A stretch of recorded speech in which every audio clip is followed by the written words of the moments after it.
வணக்கம். நான் உங்கள் லோஜி கதைக்கிறேன். எங்கே நிற்கிறோம்னு சொன்னால், நாங்கள் இப்போ நிற்கிற இடம் யாழ்ப்பாணம். யாழ்ப்பாணத்துக்கு பின்னேரம் 6 மணிக்கு பிறகு நாங்கள் வெளிக்கிட்டு போனாங்கள். நாங்கள் போனது உடுப்பு கடைக்கு தான் போவோம்னு சொல்லி போனது. ஆனால் இங்கே பார்த்தால் வேறு விஷயம்தான் நடந்தது. என்னென்னு தான் நீங்கள் பார்க்க போறீங்க. நோமல்ல எனக்கு தெரிந்தது யாழ்ப்பாணத்தில் கடையில் உடுப்பு வாங்குறது. அதே போல் நாங்கள் இருக்கிற இடம் நெல்லியடின்னு சொன்னால் நெல்லியடி கடைகளில் தான் உடுப்பு வாங்குறத நீங்கள் எல்லாரும் தெரிந்திருப்பீங்கள். அதைத்தான் நானும் எதிர்பார்த்து கொண்டு போனது. ஆனால் நாங்கள் போன இடத்துல அப்படி நடக்கல. நடந்த சம்பவமே வேற. அதைத்தான் நான் உங்களுக்கு முழுக்க காணொளியில் காட்ட போறேன்.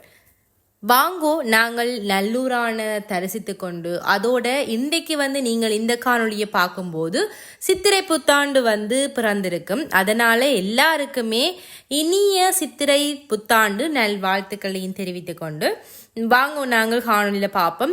இலங்கை யாழ்ப்பாணத்தில் எப்படி புத்தாண்டை செலிப்ரேட் பண்ணுறதுக்காக மக்கள் காட்டுற ஆர்வமும் எப்படி புத்தாண்டு திகழ போகுதுன்றதை இதை வச்சு நீங்கள் அறிந்து கொள்ளுவீங்கள்.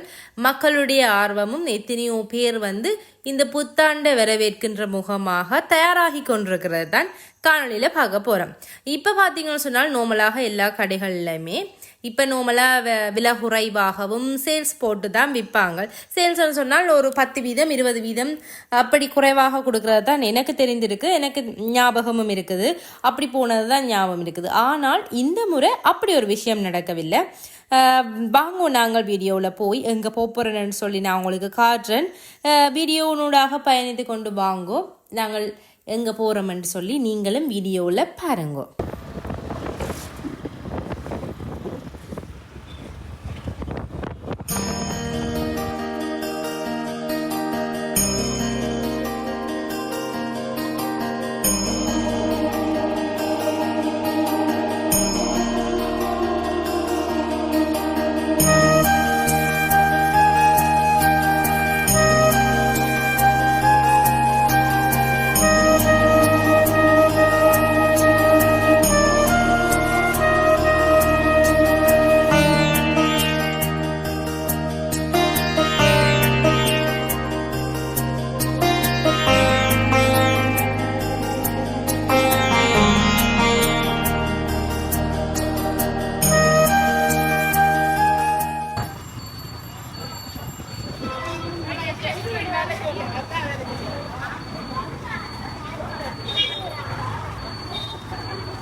நடந்து போற மாதிரி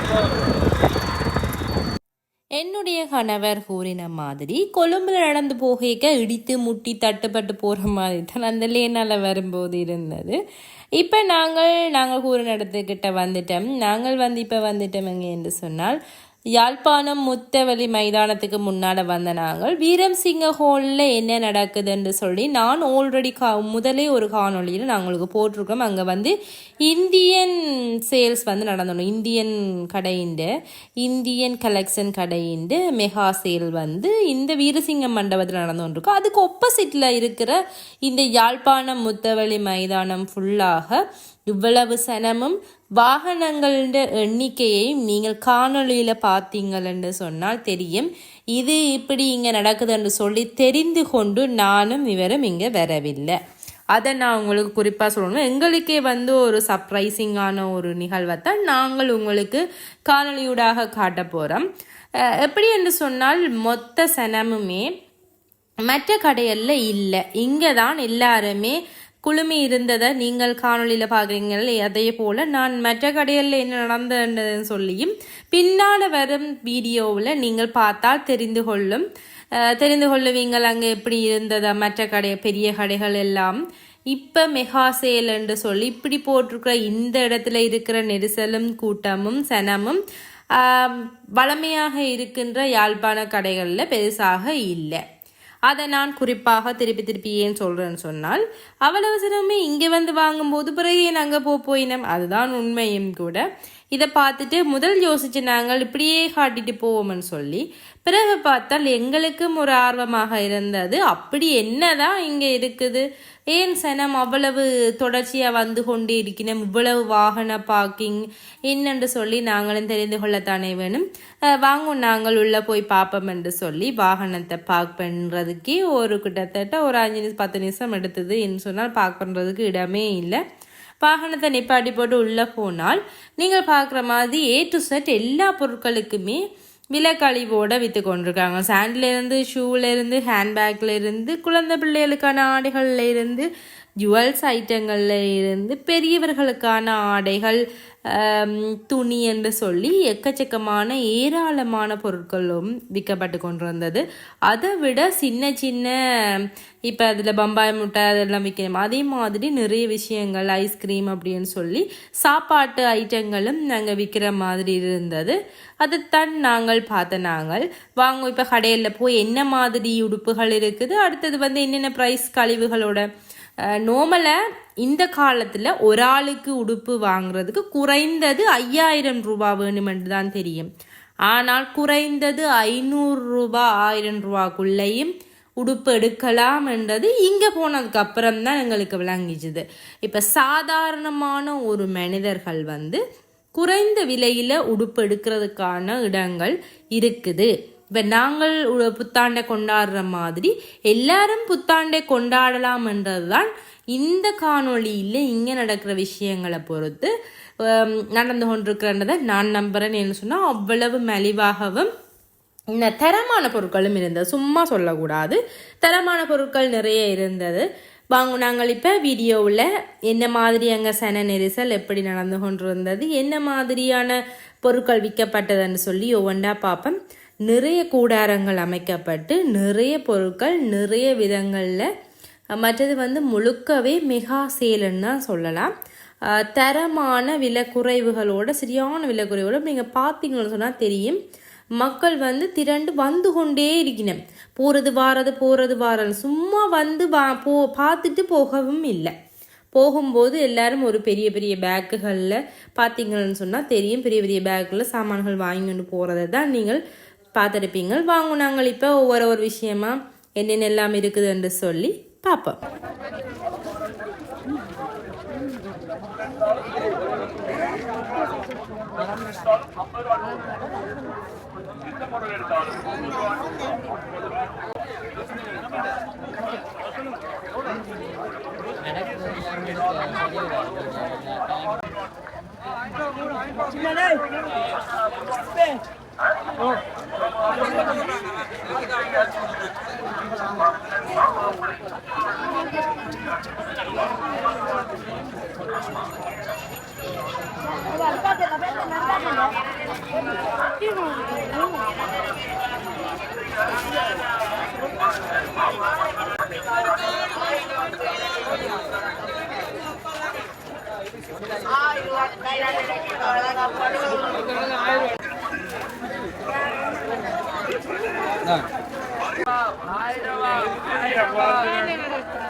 உடுப்பு கடையில் ஒரு கடற்கரை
எவ்வளவு ஆர்வமாக உள்ளே பார்க்குறதுக்கு போனோமோ அவ்வளவு ஆர்வமாக திரும்பி வந்துட்டோமே என்று சொன்னால் பயங்கரமான நெரிசலும் பார்த்தீங்கன்னு சொன்னால் ஒன்று எடுக்கிறதுக்கென்றால் அது ஒரு தைரியம் எடுத்தோன்னா பிறகு அடுத்தது பறிபட்டுறோம்னு சொன்னால் அப்படி நிறைய பேர் இருந்தது. நாங்கள் அங்கே இருந்து வெளிக்கிட்டு நாங்கள் வந்து அலுவல் பார்க்குறதுக்காக நாங்கள் வெளிக்கிட்டோம். இங்கால வந்து பார்த்தால் எனக்கு ஞாபகம் தெரிந்து கூடுதலாக இங்கால சரியான க்ரௌட்டாக இருக்கிறது தானேன்னு சொன்னால் மக்கள் ஃபுல்லாக போய் வர போக்குவரத்து இருக்கிறது. இங்கால வந்து உடுப்ப கடைகள் வளமையாக இருக்கிறது தானே இந்த லேனில் ஃபுல்லாக. இப்போ இந்த லேனில் அங்கே இருந்த மாதிரியே சரியான நெருக்கமாக இருக்குமென்று பார்த்தால் அவ்வளவு பெருசாக இங்கால நெருக்கம் இல்லை. வளமையாக இதால் போய் வர இதுகள் கொஞ்சமும் ஒரு சிலர் மட்டும் நீங்கள் வந்து நோமலாக இந்த வளமையாக வாங்குகிற கடைகளுக்கு வந்திருந்தவ. நாங்கள் வந்தது வந்து டொப்பாஸில் உடுப்பு எடுத்த நாங்கள் அதை மாற்றுறதுக்காகத்தான் வந்த நாங்கள். அப்போ டொப்பாஸில் நாங்கள் நச்சு கொண்டு போனது வந்து சரியான சிரமமாக இருக்கும். அவங்க எப்படித்தான் மாற்றி எடுக்க போகிறோமோன்னு யோசிச்சு கொண்டு தான் நாங்கள் போனாங்கள். இங்கேருந்து போகும்போது வளமையாக சித்திரை வருஷங்கள் ஒவ்வொரு வருஷ பிறப்புகள் அப்படின்னு சொல்லி ஏதாவது நிகழ்வு வரும்போது க்ரௌட்டாக இருக்கிறது. அப்படி நாங்கள் டொப்பாஸுக்கு வந்துட்டோம். டொப்பாஸுக்கு முன்னால் பார்த்தால் இங்கால இவங்களும் முன்னால் ஆஃபர்கள் எல்லாம் வச்சுருந்தவ தான். ஒருவேளை நாங்கள் காலையில் வந்திருக்கலாம் சனம். நாங்கள் வரும்போது பெருசாக சனம் ஒதருமே இல்லை. பார்த்தீங்கன்னு சொன்னால் ஒரு அளவான சனமாக்கள் தான் இருக்கினேன். அவையல் வந்து உடுப்பு வாங்கி அவங்க கவுண்டரில் பில் பண்ணுறத நீங்கள் பார்த்து கொண்டிருக்கேன். மேலே போய் செக்ஷனுக்குள்ளே பார்த்தாலும் அவ்வளோ பெரிய க்ரௌண்ட் இல்லை. அதனால் கொஞ்சம் எங்களுக்கு வந்த வேலை வந்து கொஞ்சம் சுலபமாக அமைஞ்சதுன்னு தான் சொல்லணும். நாங்கள் உடுப்பை மாற்றிட்டு வெளிக்கிட்டு இங்கால எஃப்நாடெக்ஸ் அப்படி சேராங்காலி எல்லாம் ஆஃபர்ஸ் போகுது. அங்கேயும் வந்து விலை குறைவாக உடுப்பு விற்கிறேன்னு சொன்னதானே. அதுக்கு முன்னால் இருக்கிற கடையில் பார்த்தீங்கன்னு சொன்னால் சரியாக எம்டியாக தான் இருக்கின்றது. மெகா சேல் என்று சொல்லி நிறைய இடங்களில் உடுப்பு கடையில இருந்து எல்லா கடைகளும் போட்டு கொண்டிருக்கிறேன். நேற்று வந்து உடுப்பு கடைகள் எல்லாம் கடைகளில் இருக்கிற உடுப்புகள்ன விலையை விட அங்கே இருக்கிற உடுப்புகள்ன விலைகள் குறைவாக இருக்கிறதால கூடுதலாக சனம் அங்கே போகிறதையும் பார்க்கக்கூடிய மாதிரி இருந்தது. இங்காலையும் ஒரு சில கடைகளில் சனம் இருந்தது. வளமையாகவே சாரா மற்றது வந்து எஃப்நாடெக்ஸில் மெகா சேலில் போடுற மாதிரியே இங்கேயும் வந்து குறைவான விலையில் விற்கிறது வளமை தான். பார்த்தீங்கன்னு சொன்னால் தெரியும் அவ்வளோ பேர் வெளியிலேயே அவ்வளவு பேர் நிற்கணும்னு சொல்லி. இப்போ சரியாக நேரம் 8:30 பார்த்தீங்கன்னு சொன்னால் யாழ்ப்பாணத்தில் இரவு 8:30க்கும் இவ்வளவு சனம் சித்திரை புத்தாண்டுக்காக ஆடைகளை கொள்வனவு செய்வதில் ஆர்வம் காட்டி கொண்டிருக்கிறார்கள் என்றதை தான் நீங்கள் நீங்கள் வரும்போது நம்மட கீழ்ஸ் நிறைய ஃபேமஸ் தானே. இப்போ எப்படி இருக்குன்னு சொன்னால் இப்போவும் பார்த்தால் வாகன பார்க்கிங்கோட கொஞ்சம் க்ரௌட்டாக இருக்கிற மாதிரி தான் இருக்குது. நாங்கள் வரும்போது உங்களுக்கு காட்டியிருப்போம் கிட்ஸ் கேலரிக்கு பக்கத்தில் ஒரு சேல் போய் அதுக்குள்ளே நிறைய பேர் நின்றதை கவனித்திருந்தீங்கன்னு சொன்னால் தெரிஞ்சிருக்கும்.